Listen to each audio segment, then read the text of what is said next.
ખેડા જિલ્લામાં આવેલ Dakor ST depot ખાતે ફરજ બજાવતા ડેપો મેનેજરનો વિદાય સમારંભ। ગુજરાત એસટી નિગમમાં ડાકોર ડેપો ખાતે ફરજ બજાવતા ડેપો મેનેજર એમપી રાજ સાહેબને પ્રમોશન મળતા તેમની બદલી રાજપીપળા ખાતે થઈ છે। ત્યારે ડેપોના કર્મચારીઓએ ઢોલ નગારા સાથે વિદાય આપી હતી અને ભાવુક દ્રશ્યો સર્જાયા હતા। સમગ્ર પ્રોગ્રામનું સંચાલન ભારતીય મજદૂર સંઘના કોષાધ્યક્ષ મહેન્દ્રસિંહ રાઠોડ અને તેમની ટીમે કર્યું હતું। Bureau report Vijaysinh Sodha Parmar.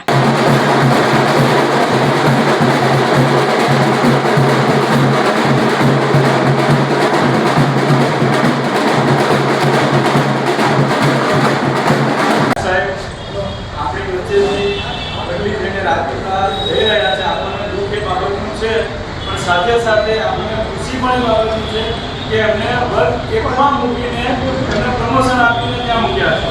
એટલે આપણને ખુશી પણ એ વાતની છે કે 22 મહિનાના સમયગાળામાં રાજ સાહેબે ગમે તે 3 યુનિયનના ગમે તે કર્મચારીઓ હોય કોઈને કોઈ પણ રીતે હેરાન કર્યા નથી। કોઈ પણ કોઈ કાગળ કર્યો નહીં, કોઈ સાક્ષી કરી નહીં, કોઈને કોઈ હેરાન કર્યા નથી અને ખૂબ સરસ એકબીજાને મળીને સમજીને રહીએ એવું વાતાવરણ અમે ડેપોમાં બનાવી રાખ્યું હતું અને આપણને આ સાહેબની ખાસ એવી આપણા ડેપોમાં ભૂલ પડશે। સાહેબ અહીંથી જઈ રહ્યા છે તો આપણે બધા એમના પ્રત્યે તાળી વગાડી તેમને